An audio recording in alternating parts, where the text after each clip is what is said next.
Hey guys, it's Hunter. Welcome back to another episode of AskGufish. Let's just jump straight into your questions. So, with glasses, a Stevie T knockoff. Without, a Matt Heafy knockoff. So, what about a monocle? Okay, I see where you're going here. Just one. Like a best of both worlds. No, dude, it doesn't work like that. Then I'm just a broke-ass AliExpress monopoly man. Have you seen the new Schecter PT Pro they're releasing for 2020? The trans blue with roasted maple neck and roasted fretboard looks awesome. Man, Schecter's been getting a lot of love lately. Or at least you guys are more curious about them than I can remember. But yeah, Schecter's PT style is like their telly shape. New PT Pro is under their retro collection, but honestly, it looks way more modern than just about anything else in there. Like, compared to the Corsairs, the Spitfires, or the Ultra 3s, the PT Pros kinda look out of place. Not to say they look bad by any means, both the trans blue burst and trans purple burst with quilt maple veneers and roasted maple necks, and fingerboard in case of the former, and black pickups and hardware looks great, the purple especially in my opinion. But retro, not really a retro look.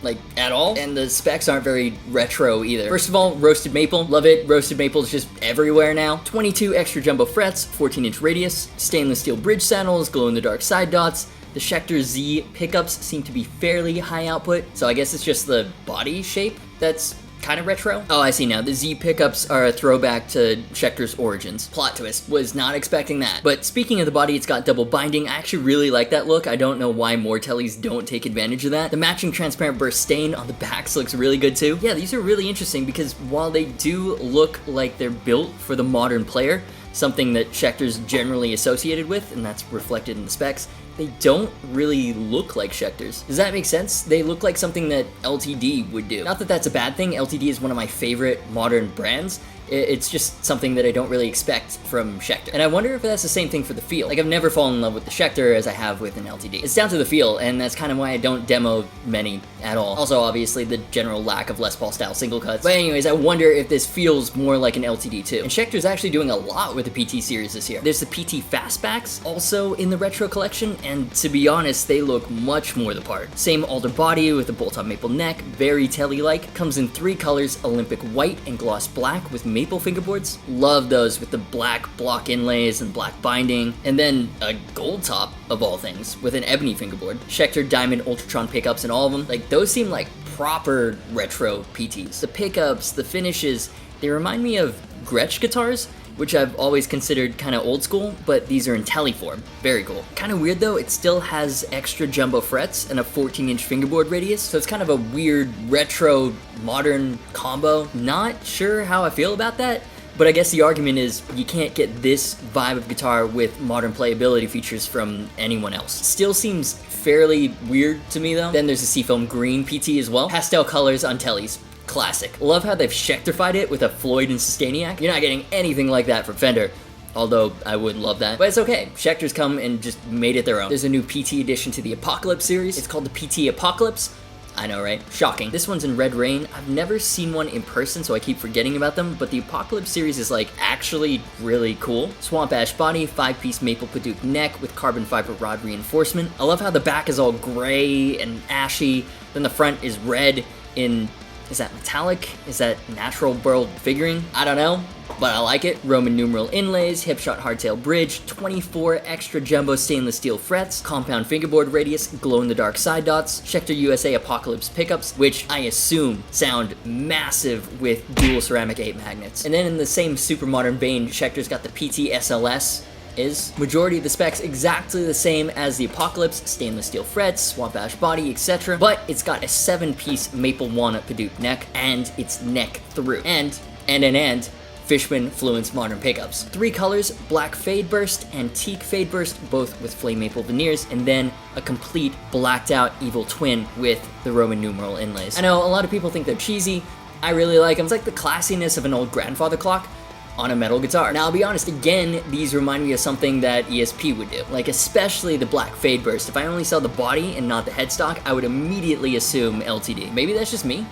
Is that just me? But yeah, LTD is one of my favorite brands because they make, in my opinion, some of the classiest metal guitars. So relative to most other Schecters, I'm a big fan of these. I think I've looked more into Schecter than I ever have last couple of weeks. You guys have been asking so many questions about them. And I think that's because they do have so many cool models. Like they're doing a ton with the PT series this year, the Banshee GTs, but they don't really get that much coverage relative to ESP, LTD, or Gibson Epiphone. Personally, I don't cover them that much because, I mean, I've said it before, I've never played one that I've hated, but I've never played one that I've been blown away by either. They're good, I just don't love them, and if I can't get excited about a guitar, you guys can tell, and I don't think it makes for a very good video. But I gotta admit, I like all the emphasis they're putting on the PT series this year, and as someone who's starting to get more and more into tellies in general, I'm way more into these than the double cut Banshees and stuff like that. Typical Schecter double cut bullshit. I mean, I don't really know what the situation is with getting gear in right now, but if I can snag a PT for a demo, which one or ones would you be most interested in seeing? Pull in the top right. Do you want to play amazing blues solos with my blues heat map? No. No, I don't. I know, right? I'm not even that level when it comes to blues. I've only just gotten started in that style of playing. The beginning seems so slow and frustrating. If only there was a service for me.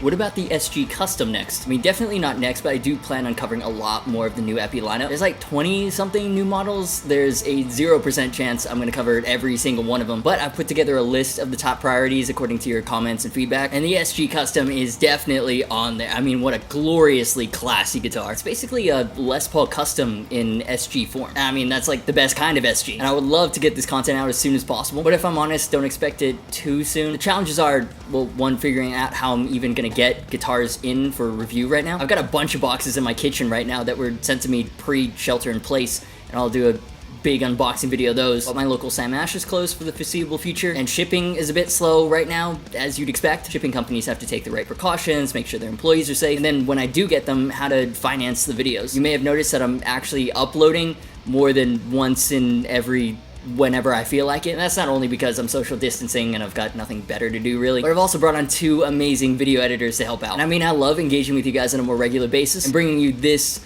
particular brand of distracting stupid in these crazy times without compromising on quality. Like it's always been, I never upload anything that I wouldn't want to watch myself. But as it turns out, editors are not cheap and I need to pay them. Also making sure I have enough for like stupid stuff, rent. And don't take this as me complaining. I'm just letting you know I don't ignore any requests. I read every single comment, or better or worse. I'm just saying that's the reality of the channel situation right now. That being said, if you want to help me out, you can do so by being like Andy Bungert and the rest of the amazing patrons without whom this content just straight up would not be possible. Times are crazy and that support is what's allowing me to bump up the consistency. So if you want to directly support the channel and more uploads, more content, you can join the Patreon community as well. You get bonus perks, link is in the description. Now let's get into the next question. Is the Modern SG by Epiphone in the lineup for review? Absolutely, very much in the shortlist for review. After my surprisingly positive experience with the Epi Les Paul Modern, even though I wasn't the biggest fan of the Gibson one and thought I'd like the Custom way better, I gotta make a video on the SG. Again, though, very much the same deal as the SG Custom, but I gotta figure out how to get one and how to fund the video. What is that above the nut to hold the strings tight? Jimmy clips. When are you doing the 2020 gear rundown? You know, I've been debating whether or not to film one, actually. I've only got one new pedal that I use consistently that's like on my pedal board, and I haven't gotten any new amps. Really, it would just be like an updated guitar collection video, and I wasn't sure if I wanted to do that, but I have been getting a lot of questions about it. Because I have so many guitars coming in and out all the time, a lot of you guys are curious after the ones that have either been sent back or sold, what I've actually kept for myself. Plus there's a couple of them I don't think you guys have seen yet. So yeah, I might do that soon. I mean, we're social distancing and we're stuck inside for the next foreseeable future, so what the f else am I doing? Well, actually quite a lot. I'm working on all the projects I said that I'd start months ago. And in one case, over a year ago. Whoops. And now it is time to hear from yet another adoring fan. It is the high praise of the week.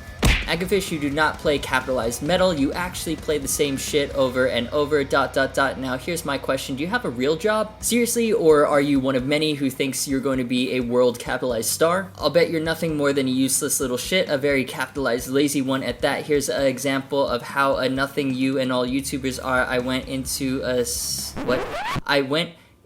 same God damn it. I went into Same Ash and Guitar Center and asked employees and customers if they knew who you are or even heard of you. Not a one knew who you are, or did they care? I suggest, little guy, you get a real job. You know what, hairy vagina? if that is in fact your real name. Nah, I can't. I'm not gonna do this. And that'll do it for this episode of AskGufish. If you enjoyed the video, do me a favor and hit the like button. Leave your comments and your questions down below. Subscribe if you haven't already. It's the big red button down there and it actually really helps out. You can also hit notifications. They work sometimes. Realistically, you should join the Discord server if you actually want to know when I upload. Social media, merch, and Discord server links are in the description. As always, thanks so much for watching. You've been awesome, and I'll see you for the next video.